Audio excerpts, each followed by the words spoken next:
നമസ്കാരം, ഞാൻ സുമേഷ് ചാത്തംകുളം. ഞാനിപ്പോൾ വീഡിയോയുമായി വരുന്നത് നമുക്ക് ഹൗസിംഗ് ലോൺ എടുക്കുമ്പോൾ എന്തൊക്കെയാണ് അതിന് സ്റ്റേജ് വൈസ് വരിക, എന്തൊക്കെയാണ് നമ്മൾ ശ്രദ്ധിക്കേണ്ടത്, അതിൻ്റെ എങ്ങനെയാണ് നമ്മൾ അതിന് സ്ക്രിപ്റ്റ് ചെയ്ത് ഫോളോ ചെയ്യേണ്ടത് വളരെ എളുപ്പവും സിമ്പിളും ആവാൻ എന്നുള്ളതിനെക്കുറിച്ച് ഡിസ്കസ് ചെയ്യാൻ വേണ്ടിയിട്ടാണ്.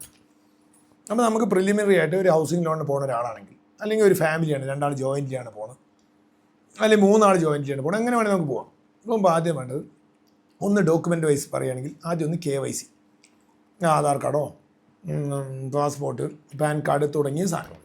2, ഈ പോണ ക്ലയൻറ്റിന് റീപേയ്മെൻറ്റ് കപ്പാസിറ്റി എന്താണോ എന്നുള്ളത് നോക്കിയിട്ടാണ് ബാങ്ക് ഹൗസിംഗ് ലോൺ തരിക. അത് മോർഗേജ് ലോണും ബാക്കി ലോണും നല്ല ഹൗസിംഗ് ലോണാണ്. അപ്പോൾ റീപേയ്മെൻറ്റ് കപ്പാസിറ്റി, അപ്പോൾ ഈ റീപേയ്മെൻറ്റ് കപ്പാസിറ്റിൻ്റെ ഉള്ളിൽ നോക്കുകയാണെങ്കിൽ അതിൻ്റെ അകത്ത് 3 ടൈപ്പ് ഓഫ് റീപേയ്മെൻറ്റ് കപ്പാസിറ്റികളാണ് സാധാരണ ഉണ്ടാവുക, റൈറ്റ്. അതിൽ റീപേയ്മെൻറ്റ് കപ്പാസിറ്റി നമ്പർ 1 എന്ന് പറയുന്നത് സാധാരണ ഒരു ശമ്പളമുള്ള ഒരാൾ, ചിലപ്പോൾ ഇൻസെൻറ്റീവ് ആയിരിക്കും, അങ്ങനെയൊക്കെ സംഭവിക്കാമല്ലോ. അതായത് ചില സ്ഥലത്ത് വർക്ക് ചെയ്യുന്നവിടെ 30,000 രൂപ ശമ്പളം, ഒരു 10,000 രൂപ എപ്പോഴും ഇൻസെൻറ്റീവ് വരുന്നുണ്ട്. അപ്പോൾ 40,000 രൂപ കാൽക്കുലേറ്റ് ചെയ്യാൻ പറയുക. ഞാൻ സുമാർപ്പത്തിന് മനസ്സിലാൻ വേണ്ടി അതും പറയാം. അതാണ് ഒരു കാറ്റഗറി. അതായത് ശമ്പളം അല്ലെങ്കിൽ ശമ്പളത്തിനോടൊപ്പം റെഗുലറായി കിട്ടിക്കൊണ്ടിരിക്കുന്ന ആവറേജ് ഇൻസെൻറ്റീവ് ഒരു 6 മാസത്തെ എടുത്തിട്ട് അതാണ് അവരുടെ വരുമാനം എന്ന് പറയുക. 2, ശമ്പളമല്ല, അവർ സെൽഫ് എംപ്ലോയിഡാണ്, അല്ലെങ്കിൽ ഒരു ബിസിനസ്സുകാരനാണ്, ഒരു കടയാണെങ്കിൽ അവരെന്താ ചെയ്യേണ്ടത്? അവർ ഇൻകം ടാക്സ് റിട്ടേൺ, ഞങ്ങൾക്ക് ഇത്ര രൂപ വരുമാനമുണ്ട് എന്ന് പറഞ്ഞിട്ട് 3 കൊല്ലത്തെ ഇൻകം ടാക്സ് റിട്ടേൺസ് ഉണ്ടാവും. ചില ആൾക്കാർ ഇൻകം ടാക്സ് റിട്ടേൺസ് ഈ 3 കൊല്ലത്തെ ഒന്നും ചെയ്തില്ലെങ്കിൽ എന്താ വഴി? ഇപ്പോൾ അടുപ്പിച്ച് നമ്മൾ 2 കൊല്ലത്ത് ചെയ്യുകയും പിന്നീട് 1 കൊല്ലം കഴിഞ്ഞിട്ട് അടുത്ത ഓരോ ജൂലൈയിലാണല്ലോ ITR സാധാരണ ഇൻകം ടാക്സ് റിട്ടേൺ വരിക, ആ അടുത്ത ജൂലൈയിൽ ആ റിട്ടേൺസും ചെയ്താൽ 3 കൊല്ലത്തെയായി. അപ്പോൾ നമുക്ക് ഒരു ബാങ്ക് കാണുമ്പോൾ മനസ്സിലാവും ഇത് കൽപ്പിച്ചൂട്ടി ലോൺ കിട്ടാൻ വേണ്ടി കള്ളത്തരം കാണിച്ചതല്ല, അത് വാസ്തവമാണ്. അത് മനസ്സിലാകാൻ വേണ്ടിയിട്ട് അതിന് സപ്പോർട്ടിംഗ് ആയിട്ടുള്ള ബാങ്കിൻ്റെ സ്റ്റേറ്റ്മെൻറ്റുകൾ, അതായത് ഈ എത്ര പൈസ ബാങ്കിൽ വരുന്ന പോലുള്ള സപ്പോർട്ട് ചെയ്യാനുള്ള സ്റ്റേറ്റ്മെൻറ്റ് നമുക്കുണ്ടെങ്കിൽ ആ ലോൺ കിട്ടുകയും ചെയ്യും. ഒപ്പം ഒരിക്കലും ലോൺ കിട്ടാൻ വേണ്ടിയിട്ട് കള്ള ഇൻകം ടാക്സ് റിട്ടേൺ ഉണ്ടാക്കുക അങ്ങനെയൊന്നും ചെയ്തിട്ട് കാര്യമില്ല. ബിക്കോസ് ഇന്നലെ നാളെ വേറെ എവിടെയും വെച്ച് കോട്ടാവും. അതായത് അത് നമുക്ക് റീപേയ്മെൻറ്റ് അടയ്ക്കാൻ പറ്റാതെ വരും. അപ്പോൾ അങ്ങനെ ആകുമ്പോൾ വീണ്ടും അത് പ്രശ്നത്തിലേക്ക് പോകും. അപ്പോൾ അങ്ങനെയല്ല, ഉള്ള വരുമാനം നമ്മൾ കാണിക്കാതെ ചിലപ്പോൾ അറിയാതെ നമ്മൾ ഇൻകം ടാക്സ് റിട്ടേൺസ് ഒന്നും ഇതുവരെ ചെയ്യാതെ പോയിട്ടില്ലെങ്കിൽ അതിൻ്റെ കാര്യമാണ് ഞാൻ പറഞ്ഞത്. അവർക്ക് തീർച്ചയായിട്ടും ചെയ്യാം. ഇനിയിപ്പോൾ ഇതുവരെ ഞങ്ങൾ ബാങ്കിൽ കൂടെ എല്ലാ പൈസ വാങ്ങിയിട്ടായിരുന്നു, ഞങ്ങൾ കടയാണ്, കച്ചവടമായിരുന്നു, കയ്യിൽ പൈസ വാങ്ങിയിട്ടായിരുന്നു, നിങ്ങൾ അത് വിടുക. ഇന്ന് മുതൽ ബാങ്കിൽ കൂടെ ആക്കിയിട്ട് ഒരു 6 മാസം സ്റ്റേറ്റ്മെൻറ്റ് കൃത്യമായിട്ടുണ്ടെങ്കിൽ ബാക്കിയുള്ള 2 കൊല്ലത്തെ ITR അടുപ്പിച്ച് വെച്ച് പിന്നെ ഒരു ITR, പിന്നെ ബാങ്കിൽ നോക്കുമ്പോൾ സ്റ്റേറ്റ്മെൻറ്റ് കാണുമ്പോൾ അതിന് ഒരു ജെന്യൂനിറ്റി ഫീൽ അറിയുകയും ചെയ്യും. അതാണെങ്കിൽ നമുക്ക് കിട്ടാൻ സാധ്യതയുണ്ട്. 2ാമത്തെ മെത്തേഡ് ക്ലിയർ ആയോ? ഇനി 3ാമത്തെ മെത്തേഡ്, നമുക്ക് വീട് അർജൻറ്റ് വേണം, ഒരു നിവൃത്തിയില്ല, പെട്ടെന്ന് വീട് വേണം, ഞങ്ങൾക്ക് സാലറി 10,000 20,000 30,000 ഉണ്ട്, ഭാര്യയ്ക്കും ഭർത്താവിനും ഉണ്ട്, അവർ ബാങ്കിൽ കൂടെ അല്ല സാലറി എന്നുണ്ടെങ്കിലും ആ കേസിലും നമുക്ക് ഓപ്റ്റ് ചെയ്യാൻ പറ്റും. അതേപോലെ തന്നെ ഒരു കടയോ വല്ലതാണ്, ഫോർ എക്സാമ്പിൾ ഒരു ഇളനീര് കച്ചവടം, അവർക്ക് ITR ഒന്നും ചെയ്തിട്ടില്ല, ഇതുവരെ ചെയ്യാൻ താമസിക്കാൻ ബുദ്ധിമുട്ടാണ്, പക്ഷേ എന്നാൽ ദിവസം 1,000 രൂപ വരുമാനമുണ്ട്. അങ്ങനത്തെ ആളുകളുടെ നമുക്ക് കൺസിഡർ ചെയ്യിപ്പിക്കാൻ പറ്റുന്ന വേറെ ബാങ്കുകളുണ്ട്. അത് നാഷണലൈസ് ബാങ്കുകൾക്ക് ചിലപ്പോൾ ചെയ്യാൻ പറ്റില്ല, ഒരു സർട്ടൻ എക്സ്റ്റെൻറ്റ് വരെ ചെയ്യാൻ പറ്റുള്ളൂ. അതല്ലാതെയുള്ള ഇപ്പോൾ സുന്ദരം ഫിനാൻസോ അല്ലെങ്കിൽ ഒരു ബാങ്കിൻ്റെ പേര് പറയില്ല, അല്ലെങ്കിൽ നമ്മുടെ ആധാർ ഹൗസിംഗ് ഫിനാൻസോ ഒക്കെ ഉണ്ട്. പക്ഷേ അവരുടെ എന്താണ് കുഴപ്പമെന്ന് പറഞ്ഞാൽ ഇൻട്രസ്റ്റ് അല്പം കൂടുതലായിരിക്കും. ബിക്കോസ് അവർ ഡെപ്പോസിറ്റിനും ഇൻട്രസ്റ്റ് കൂടുതൽ കൊടുക്കുന്നുണ്ട്. അപ്പോൾ സ്വാഭാവികമായിട്ട് അങ്ങോട്ട് അവർ കൊടുക്കുമ്പോൾ ഇൻട്രസ്റ്റ് കൂടുതലുണ്ടായി നമ്മൾ മനസ്സിലാക്കണം. അതുകൊണ്ട് അങ്ങനത്തെ ക്ലയൻസ് ഞങ്ങളുടെ പോയിൻ്റ് ഓഫ് വ്യൂവിൽ, ഞങ്ങളുടെ സജഷൻ പ്രകാരം കുറച്ച് ഒരു വർഷം വെയിറ്റ് ചെയ്തുകൊണ്ട് നമ്മുടെ ITR ഫയൽ ചെയ്ത് ആ ഒറിജിനൽ റൂട്ടിൽ കൊണ്ടുവന്നിട്ട് നാഷണലൈസ് ബാങ്കിൽ കൂടെ കൃത്യമായി കൊണ്ട് ചെയ്ത് പോണത് തന്നെയാണ് ശരി എന്നുള്ളതാണ് ഞങ്ങളുടെ സജഷൻ. പക്ഷേ ചിലപ്പോൾ സെൻസ് ഓഫ് അർജൻസി ഇപ്പോൾ ആ കുടുംബത്തിന് വളരെ വേണം വല്ല കല്യാണം കഴിക്കാനോ അങ്ങനെ വല്ല അത്രയും നീഡും വലിയ വാണ്ടും ആയിട്ട് കിടക്കുന്ന ഒരു മാറ്റർ ആണെങ്കിൽ they can very well suggest. പക്ഷേ നമുക്ക് ഇങ്ങനെയല്ലേ പറഞ്ഞു കൊടുക്കാൻ പറ്റും, പക്ഷേ ഓപ്ഷനൊക്കെ ഉണ്ട്. ഓൾറൈറ്റ്. ഒപ്പം അതേപോലെ തന്നെ ഈ റീപേയ്മെൻറ്റ് കപ്പാസിറ്റിയോടൊപ്പം നമ്മുടെ സിവിൽ സ്കോർ എപ്പോഴും വളരെ നന്നായിരിക്കണം, നല്ല സ്കോർ ആയിരിക്കണം. ഇനിയിപ്പോൾ ചിലപ്പോൾ സിവിൽ സ്കോർ എന്തെങ്കിലും വളരെ കറക്റ്റായിട്ടുള്ള റീസണും കൊണ്ട് ഡിലേ ആയിട്ട്, ഇപ്പോൾ എത്രയോ ആളുകൾക്ക് അവരറിയാതെ ചെറിയ വല്ല പൈസ കെട്ടാൻ മറന്നു പോയിട്ടോ വിട്ടുപോയിട്ടോ നോട്ടീസ് വന്നിട്ട് കിട്ടാതെയോ ഒക്കെ സിവിൽ സ്കോറിൽ ഡാമേജ് വന്നിട്ടുള്ള ആളുകൾ, പിന്നെ അത് ക്ലോസ് ചെയ്തിട്ടുള്ള ആളുകൾ, പിന്നെ അതേപോലെ തന്നെ ചിലപ്പോൾ നമ്മുടെ പേരിലേക്ക് വേറെ ആരെയും എന്താ പറയുക പാൻ കാർഡ് അറ്റാച്ച് ചെയ്തിട്ട് തെറ്റായ രൂപത്തിൽ നമ്മുടെ സിവിൽ സ്കോറിൽ ഡാമേജ് ആയിട്ട് കിടക്കുന്ന ലോണുകൾ, ഇങ്ങനത്തെ കാര്യങ്ങളൊക്കെ വരുമ്പോൾ അതുമൊക്കെ നമ്മൾക്ക് ഓതറൈസ്ഡ് ആയിട്ടുള്ള ഏജൻസികൾ ഉണ്ടാവും സിവിൽ സ്കോർ കറക്റ്റ് ചെയ്യാൻ. പക്ഷേ നന്നായി വെരിഫൈ ചെയ്ത് അവർ ജെന്യൂനിറ്റിയും അതിൻ്റെ ഫെയർനെസ്സും ഒക്കെ വെരിഫൈ ചെയ്തിട്ട് വേണം, നമ്മൾ ട്രാക്ക് റെക്കോർഡ് മനസ്സിലാക്കിയിട്ട് വേണം അവർ ഏൽപ്പിക്കാൻ. അതും ചെയ്യാനുള്ള സൊല്യൂഷൻ, ബിക്കോസ് പ്രോബ്ലം ഉണ്ടെങ്കിൽ അത് ജെന്യൂനും ഫെയറും ആണെങ്കിൽ തീർച്ചയായിട്ടും അതിനുള്ള സൊല്യൂഷൻ ഉണ്ട് എന്ന് മനസ്സിലാക്കാൻ വേണ്ടിയിട്ടാണ് സൂചിപ്പിക്കുന്നത്. പിന്നെ അത് കഴിഞ്ഞാൽ അപ്പോൾ 1ാമത്തെ ഡോക്യുമെൻറ്റ് KYC, 2ാമത്തെ ഡോക്യുമെൻറ്റ് റീപേയ്മെൻറ്റ് കപ്പാസിറ്റി, അതിൻ്റെ മെത്തേഡ് അതിലാണ് ഞാനിത് മുഴുവൻ പറഞ്ഞത്. ഇത് രണ്ടും ഓക്കെ ആണെങ്കിൽ ദാറ്റ് മീൻസ് നമ്മൾ 6 മാസം ബാങ്ക് സ്റ്റേറ്റ്മെൻറ്റോ അല്ലെങ്കിൽ 6 മാസം സാലറി സ്ലിപ്പും നമ്മൾക്ക് അതേമാതിരി ഈ സാലറി വരുന്നതിൽ എന്തൊക്കെയാണ് നമ്മൾ ഒരു ബാങ്കിന് കൊടുക്കേണ്ട വരിക പറഞ്ഞാൽ ഒരു 6 മാസം സാലറി സ്ലിപ്പ്, 6 മാസത്തെ ബാങ്ക് സ്റ്റേറ്റ്മെൻറ്റ് ആണ് നമ്മൾ ബാങ്കിൽ കൊടുക്കേണ്ടി വരിക. അതേമാതിരി ITR കേസാണെങ്കിൽ ഒരു ITR 3 വർഷത്തെ, ഒപ്പം ഒരു 6 മാസത്തെ ബാങ്ക് സ്റ്റേറ്റ്മെൻറ്റും. മറ്റേ എന്താ പറയുക, കടയിലുള്ള കേസാണെങ്കിൽ അവർ നേരിട്ട് വന്ന് വെരിഫൈ ചെയ്ത് ബോധ്യപ്പെടുകയും ഒപ്പം അതിന് സപ്പോർട്ടിംഗ് ആയിട്ടുള്ള ബാങ്ക് സ്റ്റേറ്റ്മെൻറ്റ് ഉണ്ട്, ബാങ്ക് സ്റ്റേറ്റ്മെൻറ്റ് 6 മാസം. ഇതാണ് ഇതിൻ്റെ അകത്ത് ഡോക്യുമെൻറ്റേഷൻ വരിക. ഇനി അടുത്ത ഇത് ഓക്കെ ആണെങ്കിൽ ഏത് ബാങ്ക് ആണെങ്കിലും അവിടെ നിന്നൊരു ഇനീഷ്യലി ഒരു അത് സ്റ്റേജ് വൈസിലേക്ക് വരുമ്പോൾ വരാം.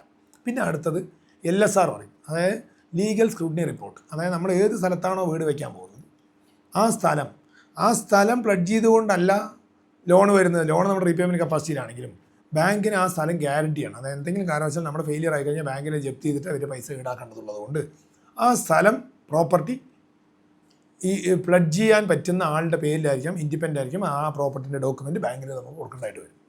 റൈറ്റ്, ക്ലിയർ ആയോ? അപ്പോൾ ആ ഡോക്യുമെൻറ്റിൻ്റെ ലീഗൽ സ്ക്രൂട്ടിനി റിപ്പോർട്ട് ഫ്രം ഓരോ ബാങ്കിന് ഓരോ ലീഗൽ അഡ്വൈസേഴ്സ് ഉണ്ടാവും, അല്ലെങ്കിൽ ലീഗൽ പാനൽ അഡ്വക്കേറ്റ്സ് ഉണ്ടാവും.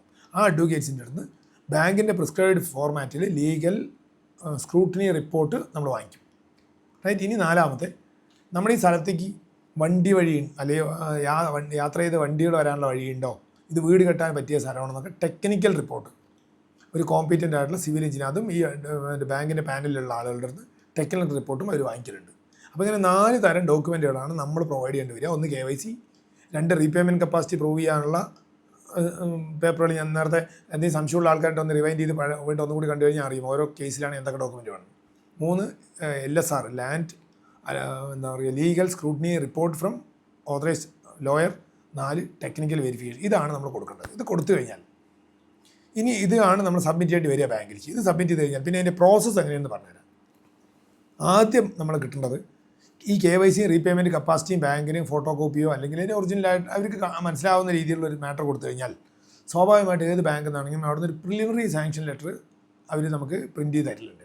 അതെന്താ പ്രിലിമിനറി സാങ്ഷൻ ലെറ്റർ പറഞ്ഞാൽ ഇദ്ദേഹത്തിന് ഈ 1 or 2 ആൾ ഇന്ന ഹസ്ബൻഡിനും വൈഫിനും കൂടിയിട്ട്, അല്ലെങ്കിൽ ബ്രദറിനും സിസ്റ്ററിനും കൂടിയിട്ട്, അല്ലെങ്കിൽ മോനും അച്ഛനും കൂടി ആരൊക്കെയാണോ കമ്പൈൻ ചെയ്യണം അവരൊക്കെ കൂടി, അല്ലെങ്കിൽ ഒറ്റയ്ക്കോ ഇന്ന ആളുകൾക്ക് അവരുടെ സാലറി സ്ലിപ്പും എല്ലാ കാര്യങ്ങളും ഞങ്ങൾ പരിശോധിച്ചതിൽ, ബാങ്ക് സ്റ്റേറ്റ്മെൻറ്റ് പരിശോധിച്ചതിൽ ഇത്ര രൂപ വരെ ബാങ്ക് ലോൺ കിട്ടാൻ അർഹരാണ്, സബ്ജക്റ്റ് ടു അവരുടെ സിബിൽ സ്കോറും LSRും എല്ലാം കറക്റ്റ് ആണെങ്കിൽ എന്ന് പറഞ്ഞിട്ടുള്ള ഒരു പ്രിലിമിനറി സാങ്ഷൻ ലെറ്റർ നമ്മൾ ബാങ്കിൽ നിന്ന് വാങ്ങിക്കും. റൈറ്റ്. എന്താ കാരണം എന്ന് പറഞ്ഞാൽ ഇന്ന് ചിലപ്പോൾ ബാങ്കിൽ തരാൻ പറയും, നാളെ ചിലപ്പോൾ ആ യാത്രയൊന്നുമില്ല എത്രയാണ് പറയും, അല്ലെങ്കിൽ അങ്ങനെയാണ് ഇങ്ങനെയാണെന്നൊക്കെ പറഞ്ഞ അനുഭവം നമുക്ക് പണ്ട് മുതലേ ഒരുപാട് സ്ഥലങ്ങളിലൊക്കെ ഉള്ളതുകൊണ്ട് ഒരു ക്ലാരിറ്റി കിട്ടാൻ. എന്നാൽ ഇത് കിട്ടിയത് കൊണ്ട് പൂർണ്ണമായിട്ടും ലോൺ മുഴുവൻ കിട്ടിക്കൊള്ളണമെന്നില്ല. ബിക്കോസ് സിബിൽ സ്കോറിലോ എന്തെങ്കിലും ഒരു ഇഷ്യൂ ഉണ്ടെങ്കിൽ അത് കഴിഞ്ഞിട്ട് കണ്ടുപിടിച്ചാലും ബാങ്ക് തരില്ല, ഉറപ്പാണ്, തരാൻ പാടില്ലല്ലോ. റൈറ്റ്, ക്ലിയർ ആയോ? പക്ഷേ എന്നാലും നമുക്ക് ഇത്ര രൂപ വരെ സാങ്ഷൻ ആയിട്ടുണ്ടെന്നുള്ളൊരു ഐഡിയ ക്ലിയർ ആയിട്ട് കിട്ടാൻ ബാങ്കിൽ നിന്ന് ലെറ്റർ വാങ്ങിക്കും, പ്രിലിമിനറി സാങ്ഷൻ ലെറ്റർ.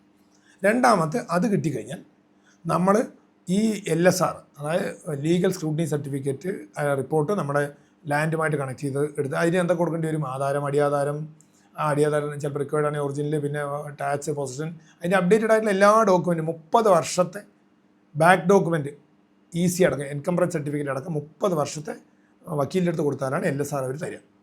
ആ LSR തന്നു കഴിഞ്ഞ് ടെക്നിക്കൽ വെരിഫിക്കേഷൻ കഴിഞ്ഞ് കഴിഞ്ഞാൽ ബാങ്ക് ലോൺ എഗ്രിമെൻറ്റ് വരും. അതാണ് ബാങ്കും നമ്മൾ ഈ വാങ്ങിക്കുന്ന ക്ലയൻറ്റുമായിട്ട്, അതായത് ഈ ലോൺ വാങ്ങിക്കുന്ന ആളുമായിട്ടുള്ളൊരു എഗ്രിമെൻറ്റ്.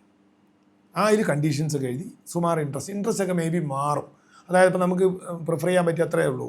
നാഷണലൈസ് ബാങ്കുകൾ, HDFC, ആക്സിസ് ബാങ്ക് പോലെയുള്ള ലീഡിങ്, അല്ലെങ്കിൽ ICICI ബാങ്ക് പോലുള്ള ലീഡിങ് ബാങ്കുകളും, അല്ലെങ്കിൽ നമ്മുടെ കാനറ ബാങ്ക്, മറ്റേ SBI, bank of India, bank of Baroda, Indian bank, PNB പോലെയുള്ള നാഷണലൈസ് ബാങ്കുകൾ, ലീഡിങ് ആയിട്ടുള്ള നാഷണലൈസ് ബാങ്കുകൾ ഏത് ബാങ്കിൽ നിന്ന് ചെയ്യുകയാണെങ്കിലും റിസർവ് ബാങ്ക് ഇൻട്രസ്റ്റ് മാറ്റുന്നതനുസരിച്ച് ചെറിയ ഇൻട്രസ്റ്റ് വേരിയേഷൻ വരുന്നല്ലാതെ ഇവരൊക്കെ ഇൻട്രസ്റ്റ് വളരെ കോമ്പീറ്റൻ്റ് ആയിരിക്കും. റൈറ്റ്. അപ്പോൾ അങ്ങനെ പോകാൻ നമുക്ക് പറ്റുള്ളൂ.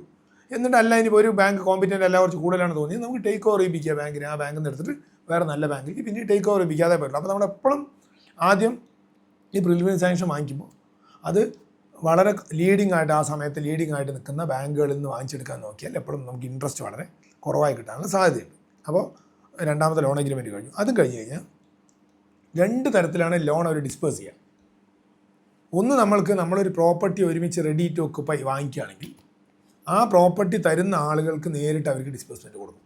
അതായത് ഫോർ എക്സാമ്പിൾ ഇന്ന ബിൽഡറിൻ്റെ അടുത്ത് ബിൽഡ് ചെയ്ത് വെച്ചിട്ടുള്ള അല്ലെങ്കിൽ ഇന്ന ഒരാളുടെ അടുത്ത് കെട്ടി വെച്ചിട്ടുള്ളൊരു വീട് വാങ്ങിക്കുകയാണെങ്കിൽ ആ ആളുടെ പേരിലായിരിക്കും ആ ഫുൾ വാല്യൂ DD എടുത്തിട്ട് ബാങ്ക് കൊടുക്കുക.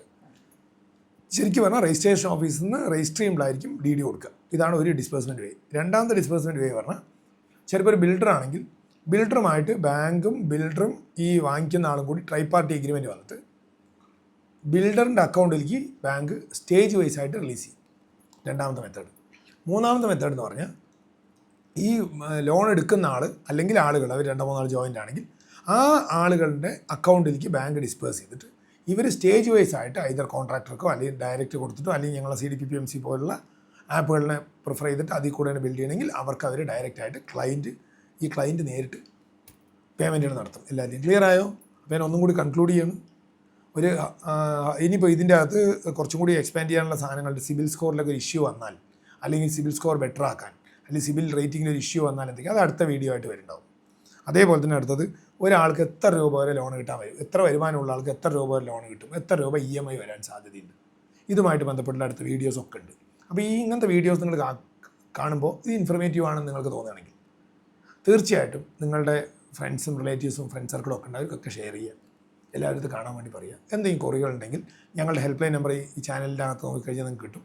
ആ ഹെൽപ്പ് ലൈൻ നമ്പറിൽ വിളിച്ച് ചോദിച്ചാൽ ഏത് സമയത്തും ഇതുമായിട്ട് റിലേറ്റ് ചെയ്തിട്ടുള്ള ഏത് കുറവുകളും പറഞ്ഞു തരാനും ഇവിടെ പ്രതിജ്ഞാബദ്ധരായിട്ടുള്ള ടീമാണ് ഞങ്ങളുടെ ഉള്ളത്. ഓൾറെഡി ചിലപ്പോൾ നിങ്ങൾ ഇതിൻ്റെ അത് കമൻറ്റൊക്കെ ഇടുമ്പോൾ ആ കമൻറ്റ് സെക്ഷനൊക്കെ മുഴുവൻ നോക്കി ആൻസർ ചെയ്യാനുള്ള ആ ഒരു സമയത്തിൻ്റെ കുറവുകളുണ്ടെങ്കിൽ തീർച്ചയായിട്ടും ഞങ്ങളുടെ ഹെൽപ്പ് ലൈൻ നമ്പറിൻ്റെ ഡയറക്റ്റ് വിളിച്ചു കഴിഞ്ഞാൽ ആളുകൾ അതിനുണ്ടാവും ആൻസർ ചെയ്യാൻ, അവർ ആൻസർ ചെയ്തോളും. All right, thank you so much. അപ്പോൾ നിങ്ങൾക്കത് ഇൻഫോർമേറ്റീവ് ആണ് തോന്നുകയാണെങ്കിൽ തീർച്ചയായിട്ടും കീപ്പ് ഓൺ സബ്സ്ക്രൈബ് ചെയ്യുക ഈ ചാനൽ, എല്ലാവർക്കും ഷെയർ ചെയ്യുക, വേണ്ട ആളുകളുടെ എല്ലാം സബ്സ്ക്രൈബ് ചെയ്ത് വെക്കാൻ പറയുക. ഇത്തരത്തിലുള്ള വളരെ എന്താ പറയുക സിമ്പിളായിട്ടുള്ള എങ്ങനെ നമുക്ക് നമ്മുടെ സ്വന്തം വീട് ബിൽഡ് ചെയ്യുക എന്നുള്ളതിന് റിലേറ്റ് ചെയ്തിട്ടുള്ള KLU അല്ലെങ്കിൽ ഡോക്യുമെൻറ്റേഷൻ എന്താണ് അങ്ങനെ റിലേറ്റഡ് ആയിട്ടുള്ള എല്ലാ ഇൻഫർമേഷനും ഈ ചാനലിനകത്ത് നിങ്ങൾക്ക് അവൈലബിൾ ആണ്, കിട്ടും. ഓൾറൈറ്റ്, അത് ഒരു ജനറൽ ഇൻഫർമേഷൻസ് എന്നുള്ള ഒരു പ്ലേലിസ്റ്റ് ഉണ്ടാവും ഈ ചാനലിൽ.